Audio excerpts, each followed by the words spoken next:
Narito po tayong lahat na sa isang mahalagang bagay, yun yung tayo ay makasamba sa ating Panginoon. And ang wala pong saysay ang pagsamba natin kung wala yung puso natin dito, kung wala po yung presence ng Lord. Yan po yung isa sa pinakamabuting bagay na maranasan natin sa umagang ito, yung presence ng Lord. Kaya po, prepare natin po yung ating mga puso sa pagsamba at sa pagbibigay ng pinakamataas na pagpuri at pagpaparangal sa ating Diyos. Tayo pong lahat ay manalangin. Dakilang Diyos na makapangyarihan sa lahat, kami po ay buong pusong nagpupuri at nagpapasalamat sa inyo. Una sa lahat, salamat po sa gift of life na patuloy namin nararanasan sa mga oras na ito. And thank you for all the blessings that you have given to us, sa lahat ng mga provision, sa lahat, Panginoon, ng mga bagay na patuloy naming nararanasan. Thank you, Lord. You are our good Lord, our provider, our deliverer, our King of Kings and our Lord of Lords, O God, our Savior. And everything, Lord God, na nagmumula sa iyo ay napakabuting bagay. Kaya naman, Lord, sa umagang ito, nais namin na madala ang pinakamataas na papuri at pagsamba sa inyo, kasama ang aming puso, kasama ang aming buhay. Nawa, Panginoon, kalugdan mo po ang aming pagsamba at pagpaparangal namin. Lord, sa umaga din pong ito, wini-welcome namin yung presence mo, O God. Wini-welcome ka namin, Panginoon, and we would like to give you and to bring back, Lord, to give you all the highest praise, Lord, the highest glory that you deserve, O God. Hindi kami deserving, O Lord, but you deserve, Lord, lahat ng mga papuring lalabas mula sa aming mga bibig, mula sa aming mga labi. Kaya naman po, Lord God, sa umagang ito, we humble ourselves before you, O God. We welcome you in this place, O Lord. We welcome your presence. Father God, be with us. Be with us, O God. We need your presence, O Lord. We need your presence. Thank you, Lord God. We worship you, we honor you, and we adore you. Hallelujah. Praise you, Jesus.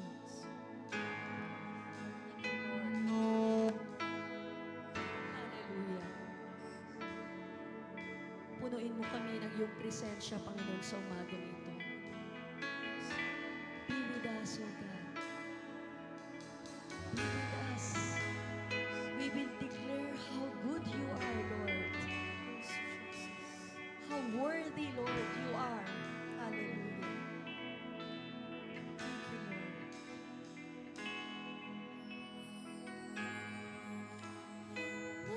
Love you, we worship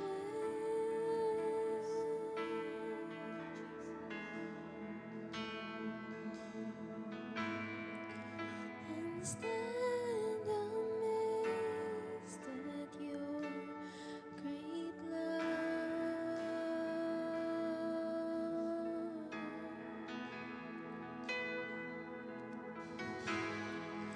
We're changed from glory to glory.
Jesus.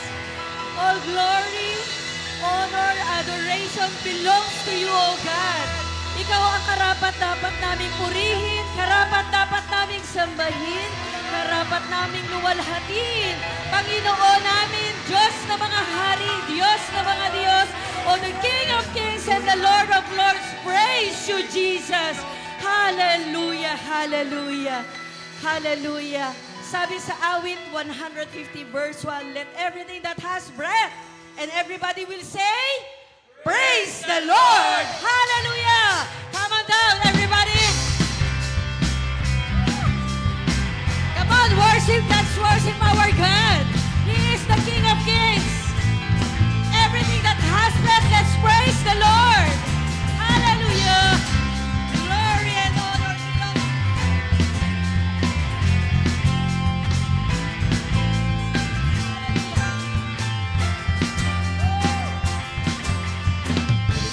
In the sanctuary, listen in the mighty heavens, praise Him. All the earth praise Him. Praise Him in His songs of power. Praise Him in His songs of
continue to praise our King of Majesty. Amen?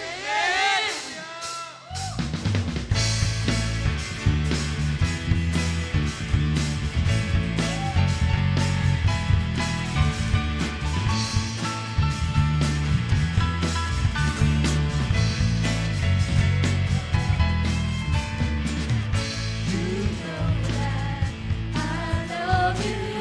You know that I want to know you so much more than I have before. Minsan pa, let's sing this from the heart. These words are from my heart. These words are not made up. I will live for you. I am devoted to you. King of Majesty, I have one desire, just to be with you, my Lord, just to be with you, my Lord. Jesus, you are the Savior of my soul, and forever and ever I give my praises to you. Jesus, you are the Savior of my soul, and forever and ever I give my praises to you.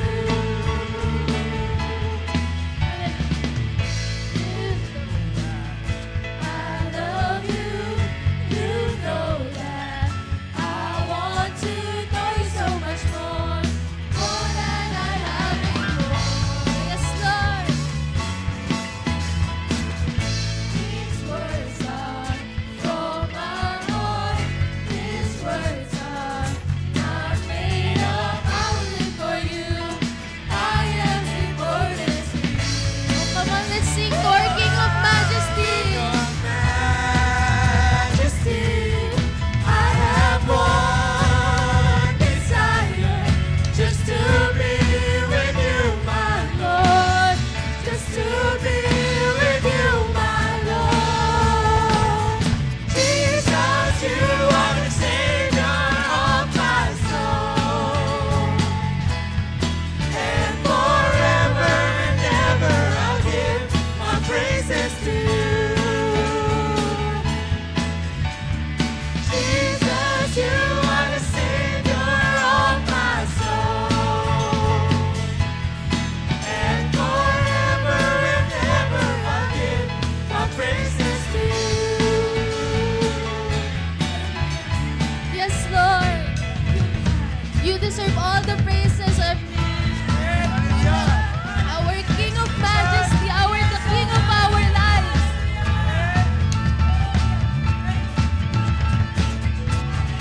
King of Majesty, I have one desire, just to be with you, my Lord, just to Minsan pa sabihin natin, our one desire is to sing for you, King of Majesty. Majesty, I have one desire, just to be with you, my Lord, just to be with you, my Lord. Jesus, you are the Savior of my soul, and forever and ever I'll give my praises to you. Jesus, you are the Savior of my soul, and forever and ever I'll give my praises to you. And forever and ever I'll give my praises to you. And forever and ever I'll give my praises to you. Hallelujah! Hallelujah! Praise you, Jesus! Lord, sa iyo po namin ibinabalik ang pinakamataas na papuri, ang pinakamataas na pagsamba, ang pagluwalhati ay para sa iyo lamang. Sa pangalan ng aming Panginoong Isus, tayong lahat ay magsabi na, Amen! Amen, Amen. Hallelujah. Praise God. Amen. Tunay na napaka sarap magpuri sa Panginoon. Sabi nga doon sa last line ng kanta, forever and ever I will give my praise to you. Kaya naibigay na natin yung pagpupuri na nararapat para sa Lord.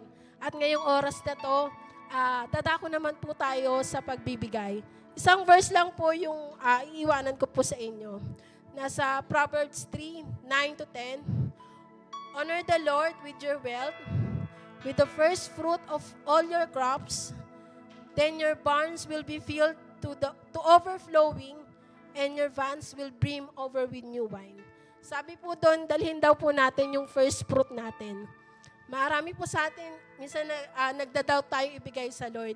Pero wag po tayong manghinawa na ibigay sa Panginoon yung nararapat sa Kanya. Kasi sabi po doon, He will be filled our barn with overflowing. Sobra-sobra pa po yung ibibigay ng Lord sa atin. Sobra pa doon sa inaasahan natin.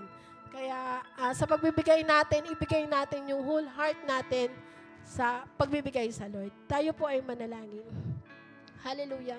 Panginoon, maraming salamat po, Panginoon, sa aming pagpupuri. Tunay, Lord, na karapat dapat kang sambahin, karapat dapat kang purihin, Panginoon. You deserve all the praises, O God. At ngayon, Lord, sa aming pagbibigay, ikaw po ay malugod. Makita mo ang aming puso, Panginoon, na ipinagkakatiwala sa iyo yung meron kami, Panginoon. Nawa, Lord, pagpalain mo pa po ang mga kamay na magkakaloob.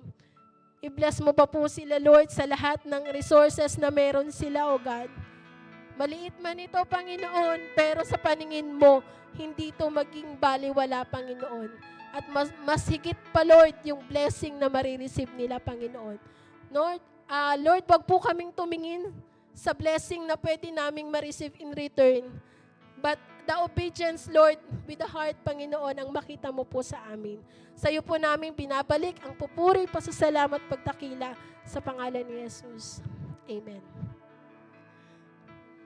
Ngayon po, maaari po tayong magbigay through online. Makikita po natin sa screen. Ngayon po, mag-birthday po ngayon ng ating kapatiran na si Sister Donna Camia. Happy birthday, Sister Donna. Alam mo na. Ngayon po ay dadako na po tayo sa ating mga sa Word of God. Dati isa po siyang kabataan. Pero ngayon po ay nagpapagamit na po siya sa Lord. At sobrang nakaka-bless po kasi talagang ginamit po siya mightily ng Panginoon.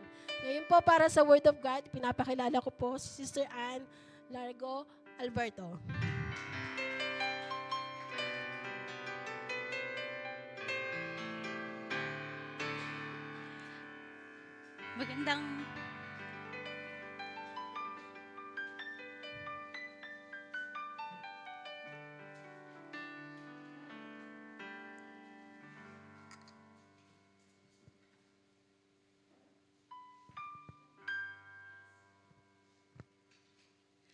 Magandang umaga po muli sa ating lahat. Tunay na nakaka-bless yung ating naging praise and worship sa umaga na to. Ang sarap purihin, ang sarap sambahin, ang sarap i-declare na from east to the west, north to south, sa lahat, everyday, yung praises ng Lord, yung glory, yung honor niya, yung i-declare natin. At nawa, throughout this service ay mag-glorify natin ang ating Panginoon.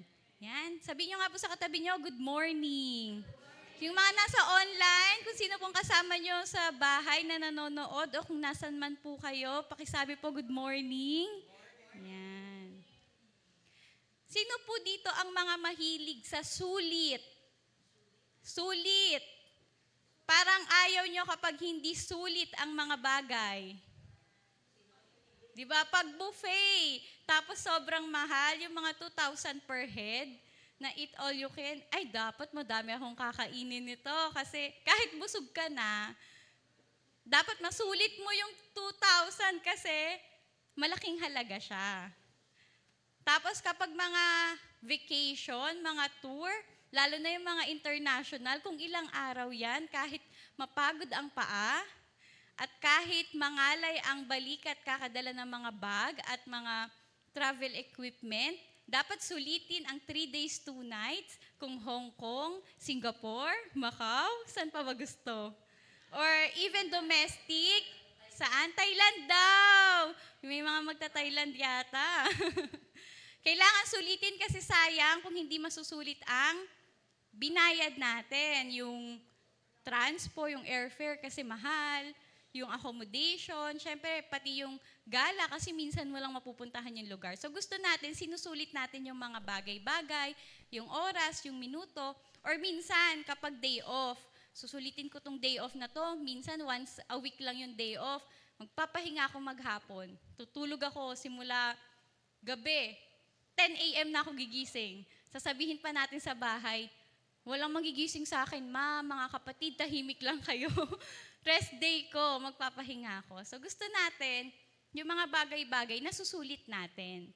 At merong common word or common phrase na naririnig natin, yun yung seize the day. Ibig sabihin, hindi seize, may chismis ha, seize the day. Ibig sabihin, take hold of the day or parang take possession of the day. Kumbaga, sa madaling translation sa Tagalog ay susulitin mo yung araw, kung ano man yung gagawin mo sa araw na yun or kung ano man yung meron sa araw na yun. At ngayon, pag-usapan natin yan, ano ba yung seize the day na yan? Saan ba natin siya dapat mas ginagamit? Bago po tayo magpatuloy, mag-pray po muna tayo. Hallelujah. Praise your name, O God. Salamat, Panginoon, sa presensya mo na pinaranas mo sa amin kanina habang nagpupuri kami. Lord, naniniwala kami na naging sweet aroma, Panginoon, sa harapan ng banal mong trono ang aming pananambahan, ang aming pagpupuri, ang aming pag-awit sa iyo. At nawa, Lord God, hanggang sa paghahayag ng iyong salita ay patuloy, Lord, na gabayan kami ng banal mong spirito at patuloy, Lord God, ikaw yung makasama namin. Yung presensya mo, Lord God, yung iparanas mo sa bawat isa. Open our minds, open our hearts, open our spirit to receive, Panginoon, kung ano man yung igagawad mo sa amin sa pamamagitan ng iyong salita. Sa iyo nga lang po mabigay ang lahat ng glory, lahat ng honor, lahat ng praise, lahat ng adoration. In Jesus' mighty name we pray. Amen. Ayan, pag-usapan po natin yan ngayong umaga. Ang title po natin ay Seize the Day. Ang ating main text po, pakisabi nga po, Seize the Day. Ayan. Medyo hirap po ako magsalita ngayon, kaya bear with me kasi medyo namamaga yung aking dila. Mamaya ikukwento ko yan, kasama yan dito. Seize the Day, ang text po natin ay John 9:4. Basahin po natin sa English. Ito po ay NIV translation.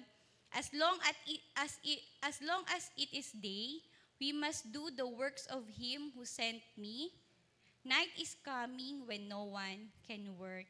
Yan po ay familiar passage sa ilan po sa atin, lalo na po yung mga matatagal na lagi pong ginagamit niya na kailangan po gawin natin yung dapat gawin. Sinabi po yan ni Jesus during nung healing niya sa isang blind man. So, siya na po mismo yung nagsabi na as long as it is day, we must do the works of Him who sent me.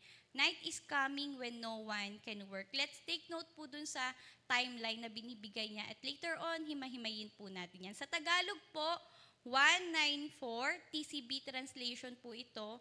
Hindi ba nagtatrabaho ang tao sa araw dahil hindi siya makakapagtrabaho sa gabi? Dapat gawin natin ang mga ipinapagawa ng Diyos na nagpadala sa akin habang magagawa pa natin. Sapagkat darating ang araw na hindi na natin magagawa ang mga ipinapagawa niya. Dito po sa Tagalog version, mas direct siya dun sa tinutukoy niya. Mas magigets po agad natin o mauunawaan agad natin ano yung tinutukoy dito sa salita ng Diyos. So sa ngayon, sa tingin ko may idea na kayo dun sa patutunguhan ng ating pag-uusapan ngayong umaga na to. Seize the day, ibig sabihin gawin natin kung ano yung magagawa natin sa araw na iyon. Kasi may panahon na hindi na natin magagawa yung pwede pa natin gawin. Ngayon, bigyan natin ng description or yung meaning, ano ba yung seize? So sabi po sa Oxford Languages, take an opportunity or initiative eagerly and decisively. So ibig sabihin, gamitin po kung meron mang opportunity or initiative yung pagkukusa. Eagerly, ibig sabihin with enthusiasm po, talagang gustong-gusto mo. And decisively, ibig sabihin, desidido ka na gawin yung bagay na yun. Ibig sabihin, may intention po. Sabi naman po sa Britannica, to take or use something such as a chance or opportunity in a quick and eager way. Ibig sabihin po, diyan ang nadagdag po natin na word ay eager or quick. Ibig sabihin, agad-agad. Kung may opportunity or may chance, iti-take hold po natin yon, gagawin natin agad-agad kung ano yung naisin natin. Sabi naman po, last description po natin or definition, to take advantage of something that is available. So, ibig sabihin, merong availability yon, so gagamitin mo siya. It could be time, resources, a person, material thing, or anything or someone, basta available. So, naiintindihan na po natin ang sis, at naiintindihan naman po natin yung papatunguhan natin dito. As long as it is day, we must do the works of Him who sent me. So, why must we seize the day or take grab of every opportunity that we have to share God's Word? Etong mga nakaraan pong sermon na napapakinggan po natin, lahat po ito ay patungkol sa pag-i-invite po, pag-share ng gospel, pagdadala ng mga tao dito, pag-reach out sa mga kaibigan natin. Even yung mga prayers po natin, if maalala po natin yung 939 moments of prayer natin, madami doon patungkol sa pag-reach out, pag-pray tungkol dun sa mga gusto nating tao na imbitahan dito, or gusto nating makakilala sa Panginoon. So bakit? Bakit kailangan natin gawin yung mga bagay na yun and i-grab yung mga opportunity? Una po, the enemy, the devil, is always on the move.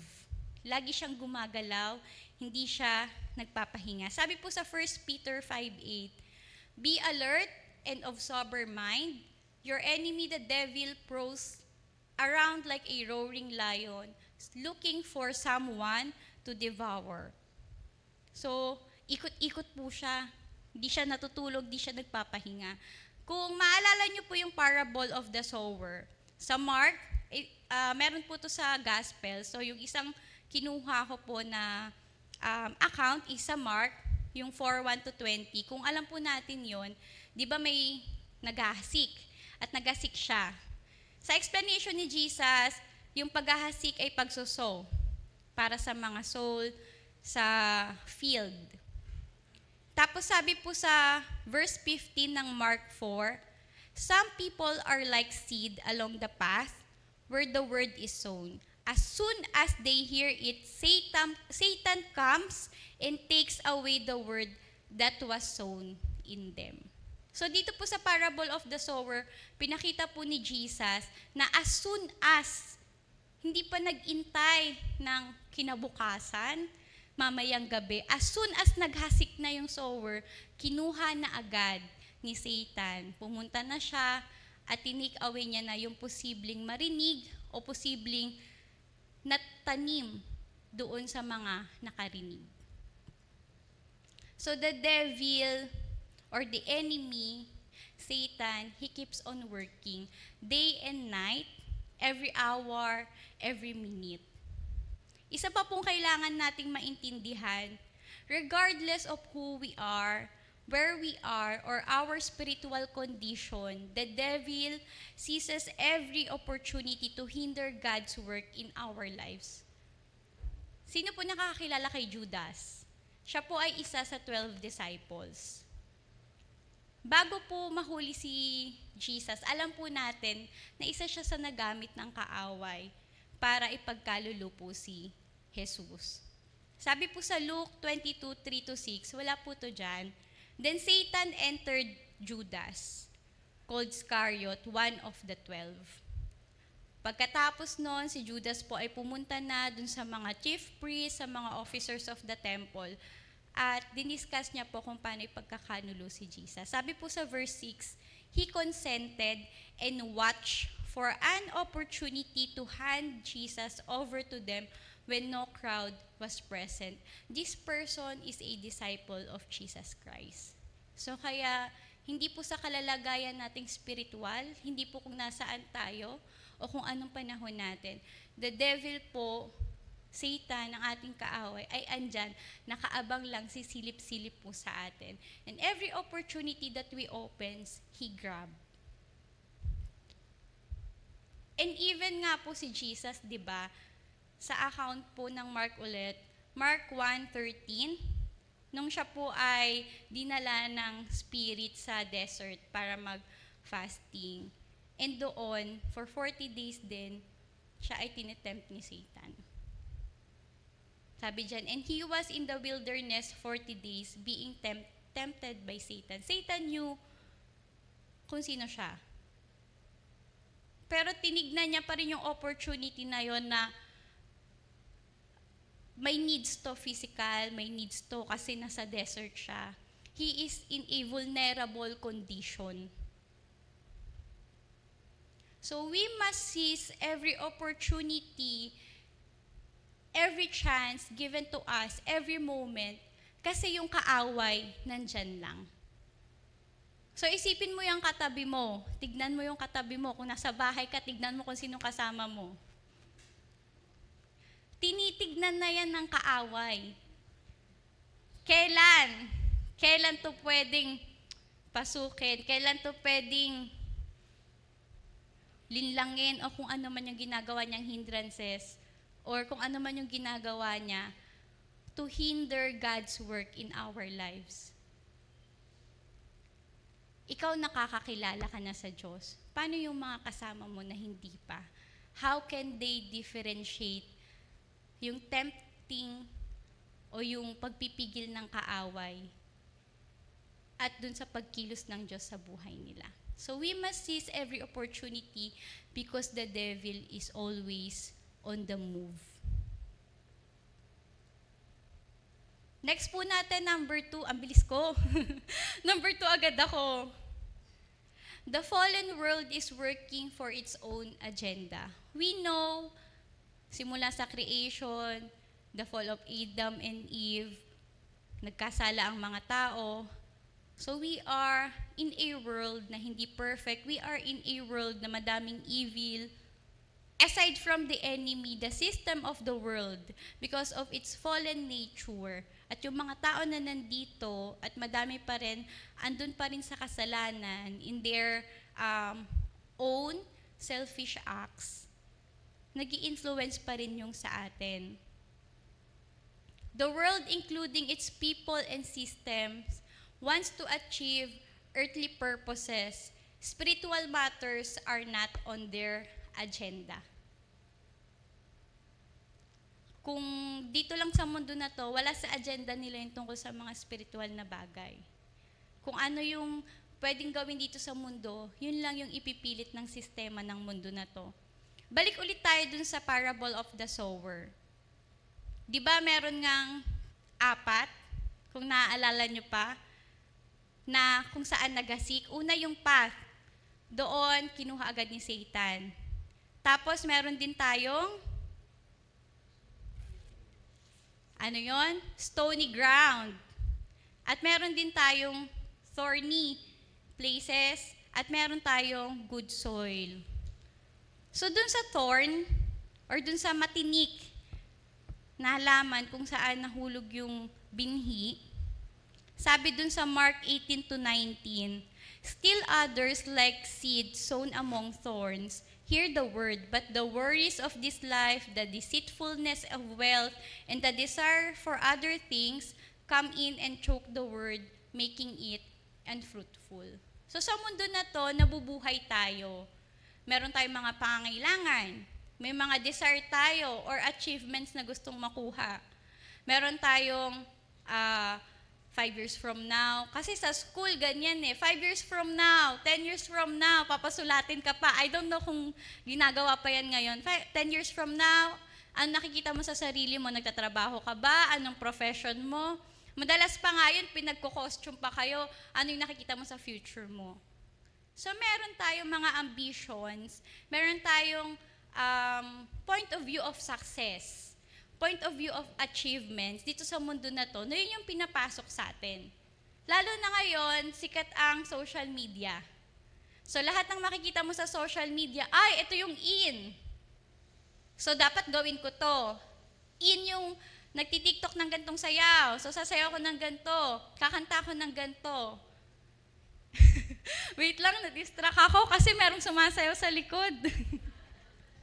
Tapos meron yung, ito pala yung yung magandang course. Ito pala yung magandang trabaho.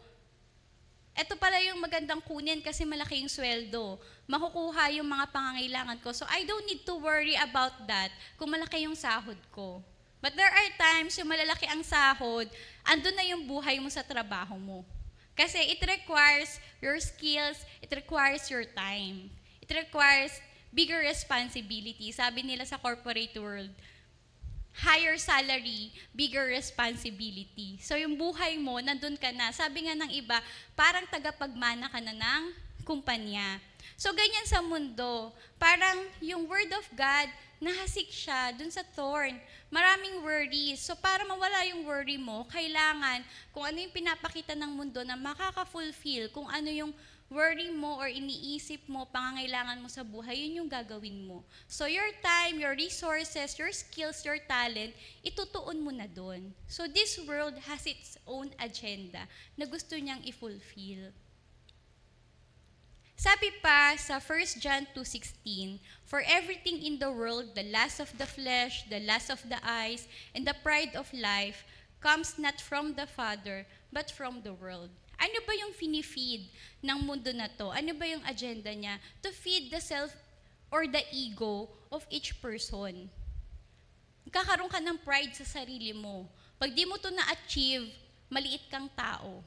Pag di mo to na-achieve, wala kang papel sa mundo, wala kang papel sa pamilya mo, wala kang papel sa community mo. If hindi ka ganitong tao, wala kang bilang.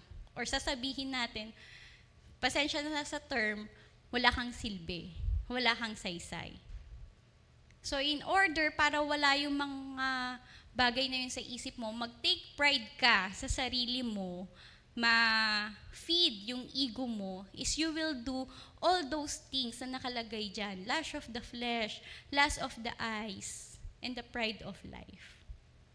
The world is actively trying to shape the hearts and minds of people toward conformity to its fallen nature. So we must seize every opportunity given to us.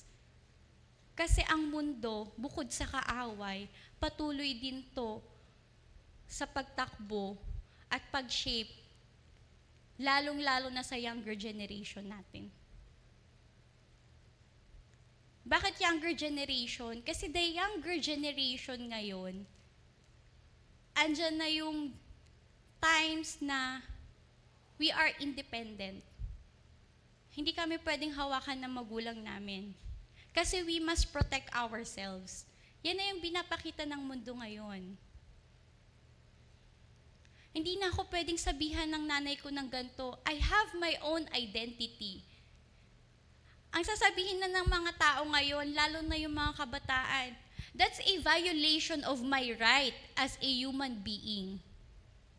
Hindi mo pwedeng sabihin sa akin yan kasi I have the right to express myself. Hindi mo ako pwedeng sabihan na, uy, bawal mo sabihan yan, masama yan. Hindi, ina-express ko lang yung sarili ko. Or kaya, may mga gagawin tayo sa katawan natin and we will label it as, that's expression of art. But in our culture, in our customs, even nga sa earthly or worldly customs natin, hindi pa siya katanggap-tanggap fully. Pero yun na yung finifeed sa mga kabataan natin. So this generation is very vulnerable dun sa pag-shape ng mundo na to. So sa mga ate, sa mga kuya, your constant guidance and seizing every opportunity given to you is a must. Sabi, di ba, we are not battling or fighting dun lang sa mga physical na bagay, but in spiritual. So yung mga agenda ng mundo na to, it's also a spiritual battle for us. Tama ba mga kabataan? Na-experience ba yon? So kailangan yun ng ate at kuya nyo. Yan. Parang mahina. Although konti lang kayo, narinig ko naman nag-amen. Yan. So, we must bridge that generation gap kasi our younger generation needs the guidance. And our ate and kuya, the older generation, sila yung dapat mag-seize din ng opportunity. And the younger generations na alam nyo na yung takbo ng mundo na to at yung mali na binabato sa inyo, you must seize the opportunity for your classmates, for your friends, dun sa mga kapatid nyo, mga pinsan nyo, or mga kamag-anak nyo pa. Kasi kayo na yung nakakaalam at kayo na yung nataniman. So, isipin nyo na lang kung may gusto kayong itanim na halaman. At nilagyan nyo ng buto ng ano bang gusto nyong prutas? Mangga? Avocado? Mangga masyadong malaki. So halimbawa maliit lang na halaman. Bayabas. Bayabas daw, atis. So yun yung gusto nyong pilit itanim.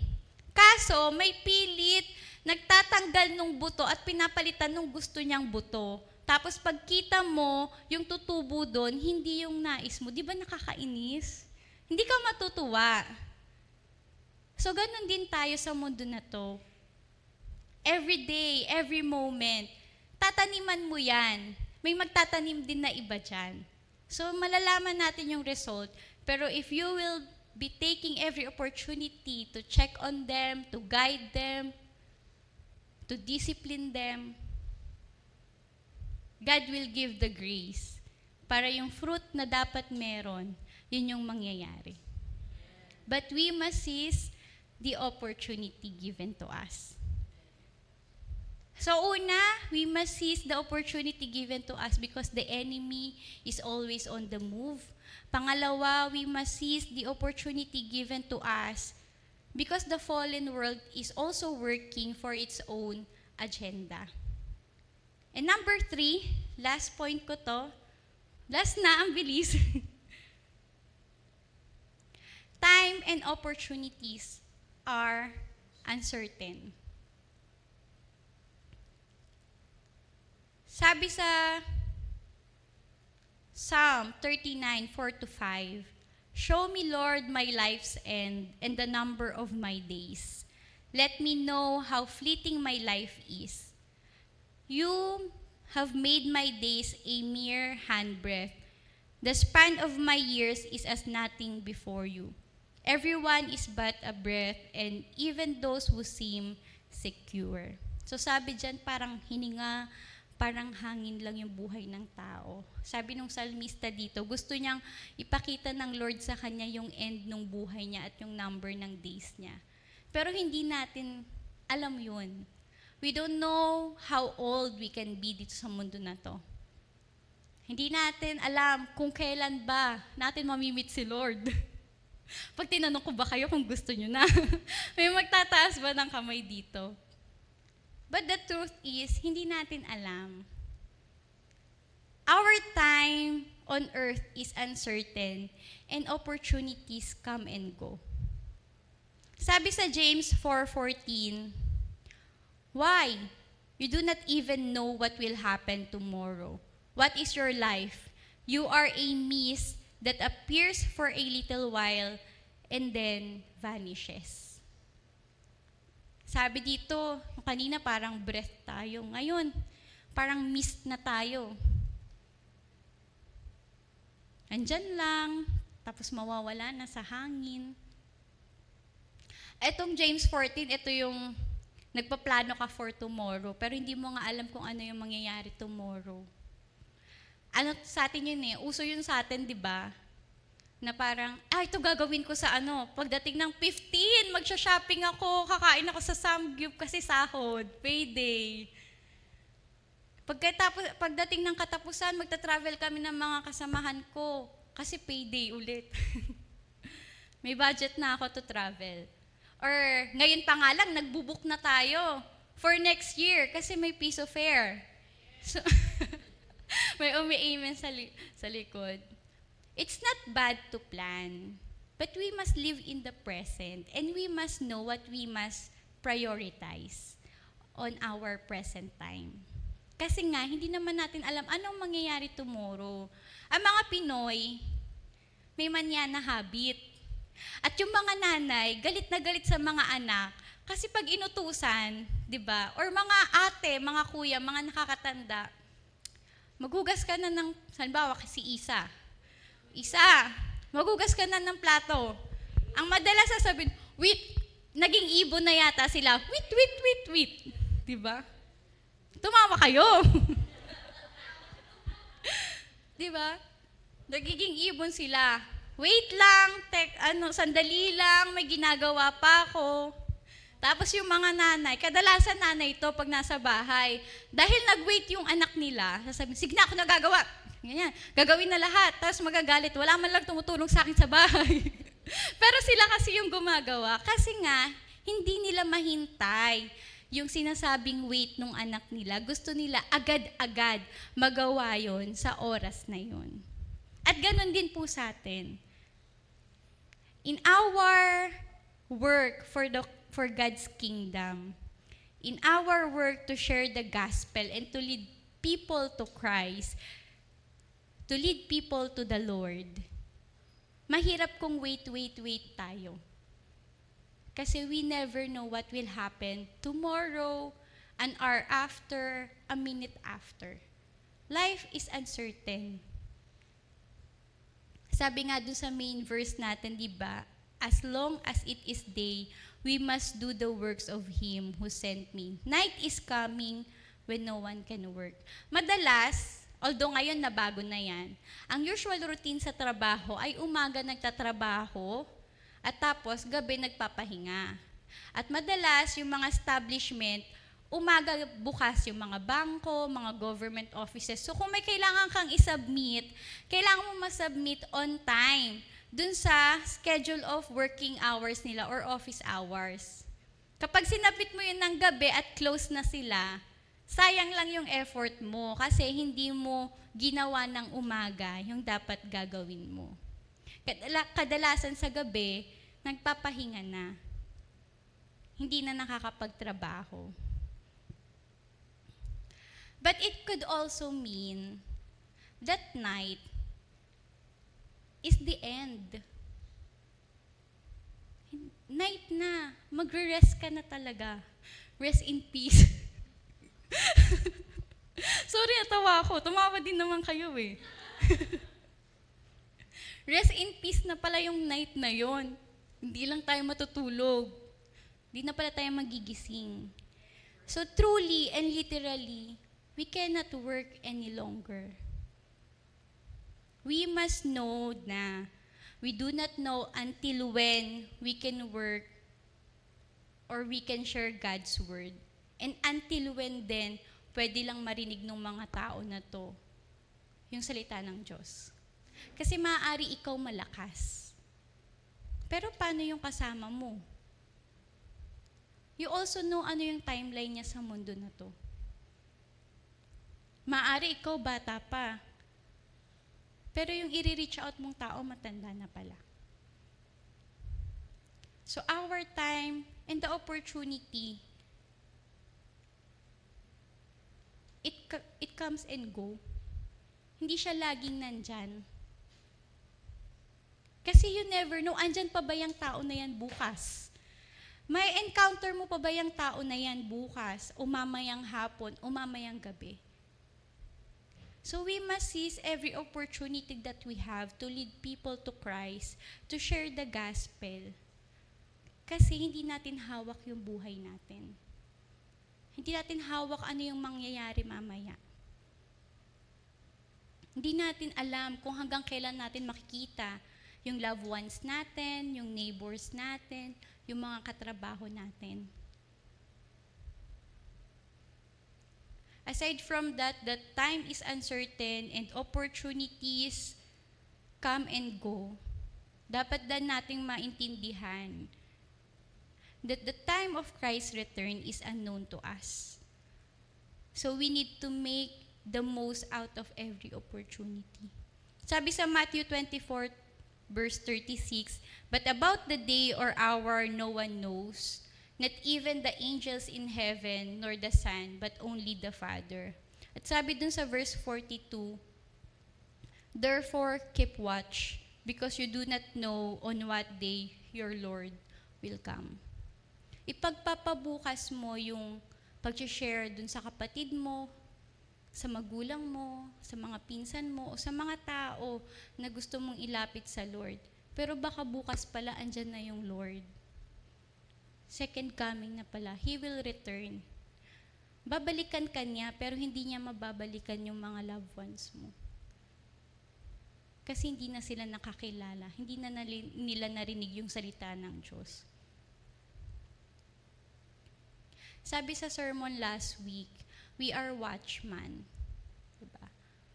Mga watchmen tayo para sa sarili natin, para sa mga kasamahan natin, fellow believers. But we are also watchmen for the lost, for the hurt, for those people who are in need of our Lord.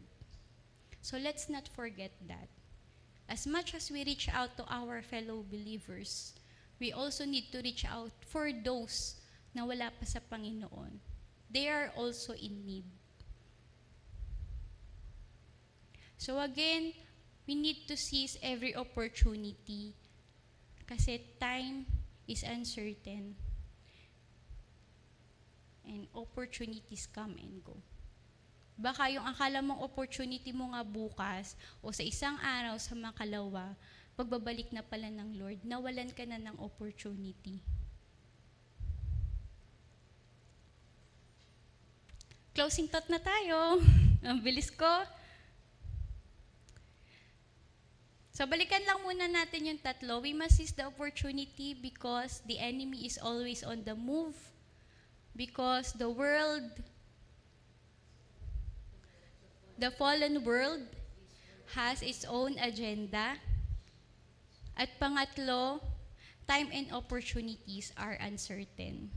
Sa closing thoughts natin, given these pointers, we must actively work while we still can. Hindi tayo panghabang buhay malakas. Hindi tayo panghabang buhay may boses. Di mo alam mangyayari sa boses mo. Pwedeng di ka makapagsalita.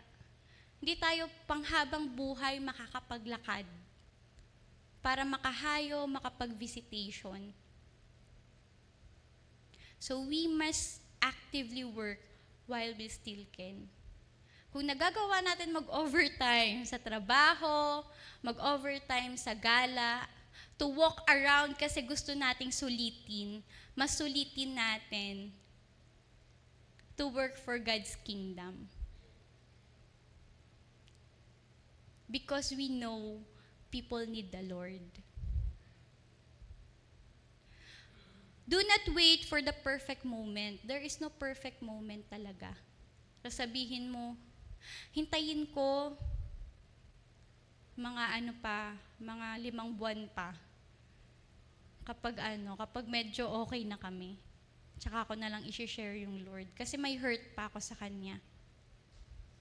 Kaya, hintayin ko muna yung perfect moment. Kapag umulan, bumagyo, ibig sabihin, i-share ko na yung Lord sa Kanya. Kaya kapag nangyari to Lord, i-share na kita dito sa tao na to. The perfect opportunity is here and now. So kung kaninang umaga, shinare nyo yung link ng ating online service, you make your work for the Lord. Kasi you take the opportunity to let other people hear the word of God, to see us worshiping the Lord, to experience yung praise and worship kahit online. Kahit matagal mo nang di kinakausap o alam mo na pagtatawanan ka pag shinare yun sa GC nyo ng magkakaibigan, it's okay. At least you take the opportunity kasi it's always at the present moment. Hindi natin kailangang i-apply yung manyana habit pagdating sa salita ng Panginoon, pagdating sa kaligtasan ng mga tao. It's always urgent. It's always a must. Lastly, do not let the moment becomes a regret when we miss someone's opportunity for salvation. Diyan natin masasabi yung, sana pala, ginawa ko. Sana pala, sinirang ko na siya. Hindi ko alam na mangyayari yun sa kanya. Hindi ko alam, di na pala kami magkikita. Andyan na yung mga regret natin. Na kapag nagbalik-balik tayo, mabigat siya sa puso. Sabi ko kanina, kapag meron tayong ginastos, lalo na pag malaki, gusto natin masusulit natin yung mga bagay-bagay. Kasi, ayaw nating nadedehado tayo pag may nilabas tayong malaking cost. Sa buhay ng mga kapamilya natin, kaibigan natin, kasamahan natin sa trabaho, kaklase natin, mga kapitbahay natin na wala pa sa Panginoon. It's also a huge cost for them because it will cost their eternity kapag nagpatumpik-tumpik tayo. So kung gusto nating sulitin lagi, ayaw nating madehado, let's think about them. It will not just cost them resources or money. It will cost their eternity. So sana wag natin marinig sa sarili natin yung sayang, sana pala. Sana masabi natin, buti na lang nagawa ko na. Amen ba doon? Maririnig ba sa atin ng Lord yun? Lord, buti na lang na-share na kita. Lord, buti na lang naaya ko siya sa church. Lord, buti na lang sinend ko yung link ng worship service, nakatanggap siya sa'yo. Again, we are just God's instrument to lead people to Him. But He will still work His way. Siya pa rin ang gagawa ng paraan. At siya pa rin ang magliligtas kasi nasa Kanya yung kaligtasan. But we are God's instrument. So we must seize every opportunity. Sabi, yung seize the day, ay galing siya sa Latin phrase na carpe diem. Hindi ko alam kung tama yung pronunciation ko.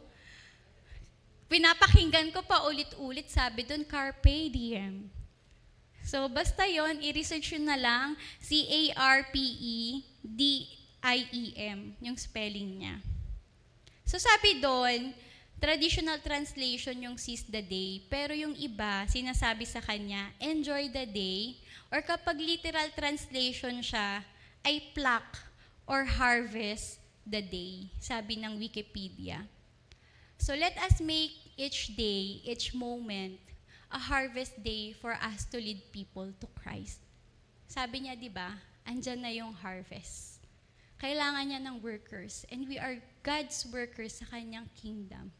So we must seize the day para sa ating Panginoon. At sabihin natin, buti na lang, Lord. And sabi, di ba, sa salita ng Diyos, nagdidiwang yung mga anghel. Sobra yung joy nila sa kalagitnaan ng Panginoon. Dahil dun sa isang makasalanang nagsisi. At baka ikaw na yon, kapatid. Baka si Pastor Alex, si Jassy, si Isa, si Ninang Dayan, si Mama, Shamer, Sister Faye, si Chris, si Oreo, si Ninong Momo, si JR, si Janelle, si Sister Rosel, o si Nanay Lita, si Ninang Jane, lahat ng nandito, baka ikaw na pala yung isang instrumento ng Diyos para merong joyous celebration ulit sa langit for that one soul na naligtas. So again, mga kapatid, let us seize the day. Let us not make the moment a regret. Again, it will cost them their eternity. So, tignan nyo yung mga nasa bahay, tignan nyo yung mga kasama nyo sa bahay, makikita nyo ba sila sa eternity when we gather together? it will only cost you some minutes of your time, a few resources to lead them to Christ. But it will be an eternal celebration sa kalagitnaan ng Panginoon kapag nakakilala sila. And it will be very rewarding for us to see them in the Lord. Kaya nawa nahamon tayo sa ating dial 1910. Patuloy nating i-invite yung nilista natin. Di ko lang siya nadala ngayon eh. Pero may mga nilista tayo, di ba, na pangalan na gusto nating ma-invite dito sa church. At alam ko na picturean nyo ng bawat isa sa atin. So yung mga nandito, yung mga nasa bahay, let's not get tired of praying for them, of taking every opportunity to share the Word of God. Hindi lang tayo yung gusto ng Diyos na maligtas. Sabi sa John 3:16, "For God so loved the world." At namatay si Jesus, inalay niya yung buhay niya para sa ating lahat. Hindi lang para sa sarili natin, hindi lang para sa katabi natin, para sa lahat ng kikilala sa Kanya. Kung sasabihin niyo, Sister Ann, hindi ako marunong mag-share eh. Paano ko ba i-share ang Lord? Hindi ako maalam sa Bible. Tandaan niyo lang yun, for God so loved the world. Kapatid, alam mo ba may nagmamahal sa'yo ng sobra-sobra? Namatay siya para sa'yo. Daig niya pa yung mga nasa K-drama. Daig niya pa yung mga Prince Charming. He has given everything just to save you. Just to show you how much He loves you. Simpleng ganun lang. Di mo kailangan ng elaborate wordings. God can use you. God can use you to bring people to Christ, to lead them to the Lord. So let us seize every opportunity that we have. Whether we are young, we are teens, juniors, kahit matanda na tayo, senior citizen, let us grab every opportunity. At si Jesus mismo nagsabi noon, alam niya kasi limited yung time niya dito sa mundo. So, sinabi niya, habang kaya niya, gagawa siya, kikilos siya. So, kumilos din tayo, mga kapatid. Manalangin po tayo. Hallelujah, Lord. We praise you, Lord Jesus. We glorify you, Panginoon. Lord, salamat sa salita mo na narinig namin ngayong umaga na to. Salamat, Lord God, sa reminder. Sabi mo, last week, we are a watchman, Panginoon. At salamat na remind kami na we must seize every opportunity, Panginoon. Kasi meron ding kaaway na laging at work. At meron ding mundo na may sariling agenda. At ang buhay namin dito ay fleeting. Ang opportunity, it may come and go. Turuan mo kami, Lord God. Give us the wisdom, Panginoon, on how to reach out to these people, yung mga nilista namin, Lord God, dun sa lost and found namin na paper. Hayaan mo, Lord, na yung mga pangalan na yun, magkaroon kami ng boldness, magkaroon kami ng courage, Lord God. Magkaroon kami ng compassion and deep concern na ilapit sila sa iyo, na ipakilala ka namin sa kanila, Lord God. For your love and your salvation ay para sa buong mundo, para sa sanlibutan, hindi lang para sa amin, Lord God. Lord, give us the burden to reach out to the lost soul, Panginoon. Give us the burden to pray for our loved ones, to pray for our classmates, for our friends, for our workmates, Panginoon, for our neighbors, Lord God. Even yung mga nakikita lang namin dyan. At yung nandito din sa community ng church namin, Lord God. Tulungan mo kami, Lord, to see and understand na tinawag mo kami not just for our own salvation, Lord, but to lead the lost, Panginoon, sa'yo. To let them experience yung salvation na nanggagaling sa'yo. To let them experience yung pagbabago ng buhay na nagmumula sa'yo, Lord God. Help us, Lord, to have that desire, that deep desire, Panginoon. Help us, Lord, to value every moment, Panginoon, every opportunity, every chance na pwede naming kausapin yung katabi namin sa jeep, yung katabi namin sa work table namin, yung katabi namin sa klase. Or to send out, oh God, yung link ng worship service namin, ng every activity namin, or even to send a verse to someone we know. Kasi Lord, hindi namin alam kung ano yung pinagdadaanan nila, pero alam namin na pag nilapit nila sa'yo, kakatagpuin mo sila at ikaw yung mag-work, Panginoon, ng wonders and miracles sa buhay nila. So let us have the courage, Panginoon, to stand sa iyong salita and to share. Unang-una sa family namin, oh God. Let us have every moment, every day, Panginoon, na ipanalangin yung pamilya namin. Let us never get tired, oh God. Let us never get tired na sabihan sila na mag-church, na sabihan silang sumama sa service. Kapag nasa online, lakasan yung sound, Panginoon, para marinig sa buong bahay. Give the parents, Panginoon, the authority over their children para malid sila sa'yo. And we pray, oh God, kung ano man yung hindrances, bakit hindi kami makasunod sa commission mo, oh God, to lead people to you. Wasakin mo to sa pangalan mo, Panginoong Jesus. Kung hiyaman to, kung dahil nag-struggle din kami sa faith namin, kung dahil sa lies ng enemy o sa distraction ng mundo, Lord, we pray for your mighty power, oh God, to work in our lives. And we pray, oh Lord, na anuman yung stronghold ng kaaway dun sa mga tao na nais naming ilid sa'yo, may you also stretch forth your hand and manifest your power, for you are greater than every stronghold. You are greater than the power of the world.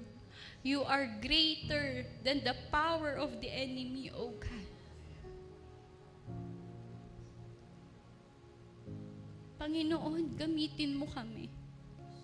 Gamitin mo kami, O Diyos. At magkaroon kami ng puso na magpapagamit sa iyo. Salamat, Lord, for once again, you are giving us this opportunity to lead people to you. Lord, instill in our hearts, in our mind, in our spirit, not to let any opportunity, any moment to pass us by. For we do not know until when can we do our work for your kingdom, O God. Lord, make your way in our lives, in our hearts. And patuloy naming ina-uphold, Lord, yung mga nasa list ng nais naming imbitahan, Lord God, sa kalagitnaan namin. Lord, may you work your way in their hearts, O Lord.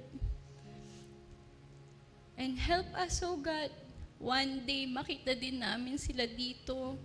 Or one day marinig na lang namin, Lord, na nakakilala na rin sila sa iyo.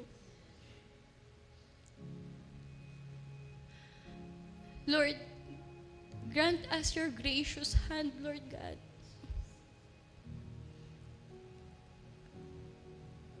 Make your salvation, O Lord, manifest in our lives, O God. na lahat ng kakausapin namin o lahat ng lalapitan namin, Lord God, makita, Panginoon, yung nagliliwanag na glory mo, na pag-ibig mo sa buhay namin.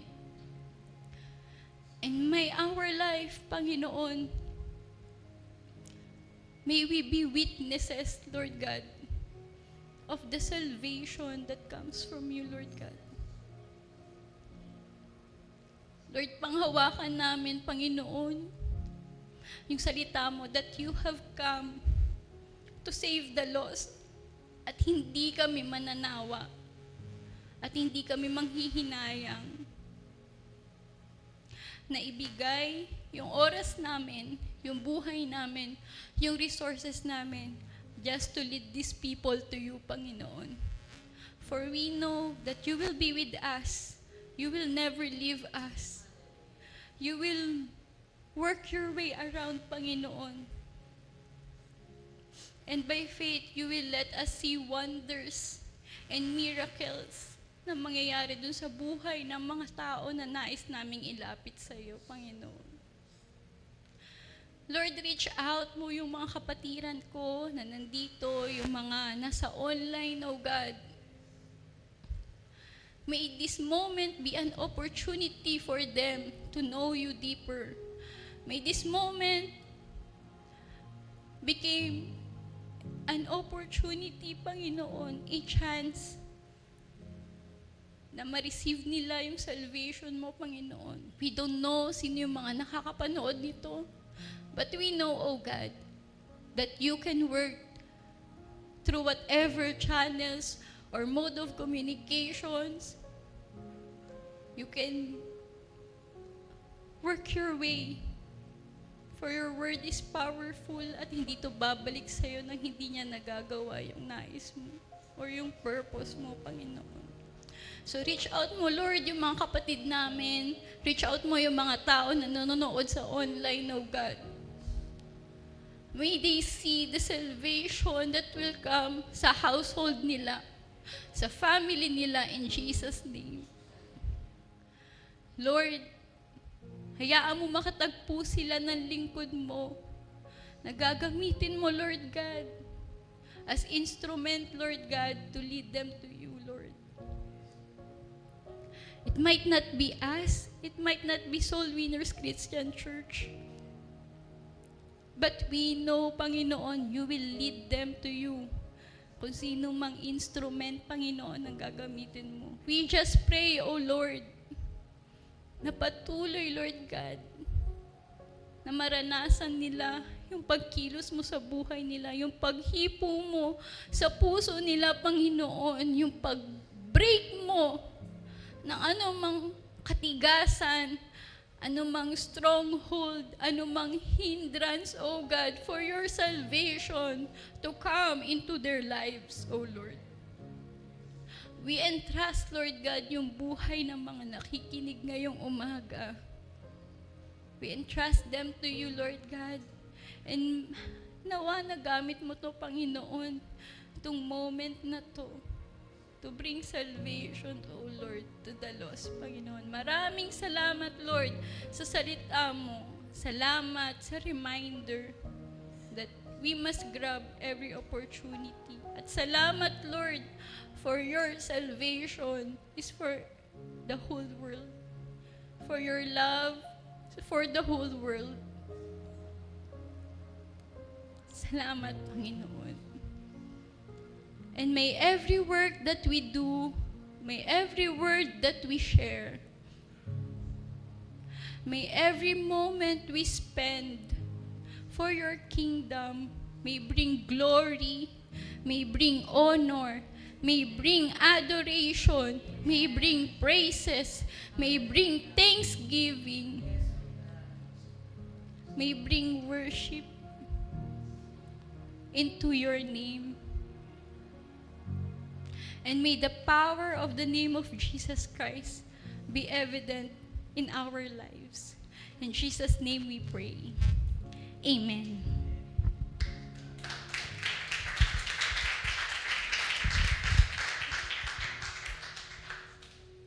Ayan, dito po si Pastor Alex para sa ating closing.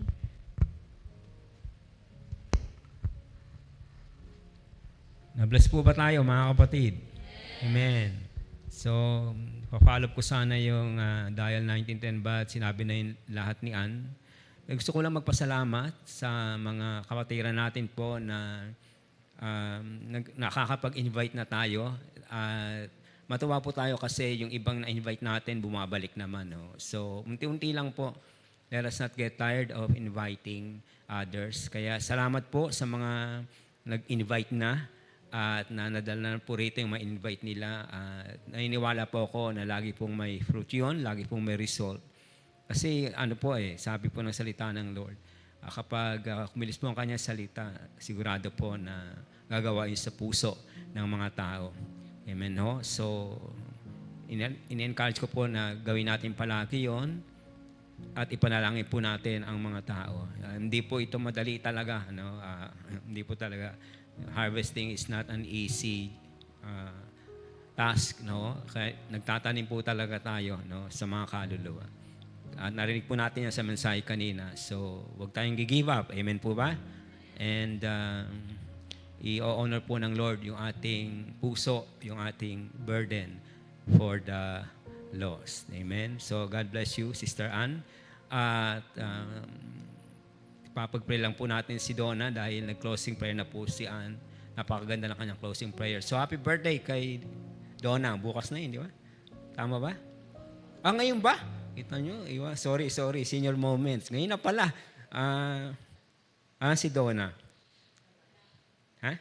Oo nga pala. Ngayon na nga pala. No? Oh. Happy birthday, Donna. Okay. Sensya na kayo. Okay. Tayo pong lahat ay tumayo, mga kapatid. Praise God. So, muli, magandang umaga po sa ating lahat at nawa, sumainyo po ang pagpapala ng ating Panginoong Diyos. Aming Ama, sa oras na ito, ay papasalamat po kami na narinig po namin ang inyong salita. Nawa, nagbigay ito ng panibagong hamon sa aming lahat.